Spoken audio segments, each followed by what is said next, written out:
Ah, yes, Mr. Alvarez. Bakit napadalaw ka yata dito? Ma'am, nandito ako para ayusin yung grades ko. So, nandito ka para ayusin yung grades mo? Anong gagawin mo? Makikiusap ka?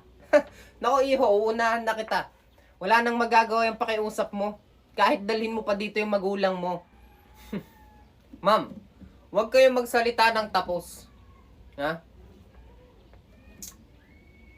Nandito ako para mag-offer ng 2 floor wax.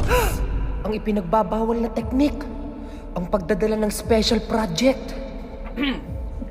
Ano sa tingin mo, iho? Ipapasakita ng dahil lamang sa floor wax?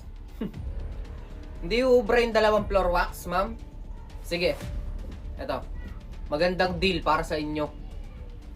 Magdadagdag ako ng walis tambo. Shit! Walis tambo. Minsan lang may mag-offer sa akin ng walis tambo ah. Alam mo, iho, hindi naman sa mga ganyang bagay na babase ang pag-aaral eh. Nasa sayo yan. So, yung ino-offer mo na 2 floor wax at isang walis tambo, walang magagawa yan. Pasensya ka na. Ha? Bagsak ka na talaga. Wait lang. Sige. Floor wax at walis tambo, hindi uubra. Okay, sige. Sasamahan ko na ng 3 bunot. 3 bunot. Bali, nag-offer ka sa akin ng 2 floor wax, isang walis tambo at 3 bunot. Sa tingin mo, tataas ang grades mo ng dahil dyan? Nako, iho, kanino ko pang sinasabi? Wala nang magagawa yan. Bagsak ka na talaga. Ayaw nyo talaga? Ha? Sige. Huling offer ko sa inyo, ma'am. Ipasa nyo ako.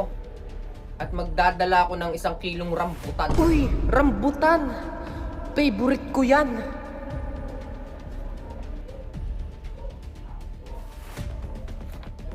Sige, iho. Ipapasa kita. Ikasa mo. Deal, deal. Pasado ka.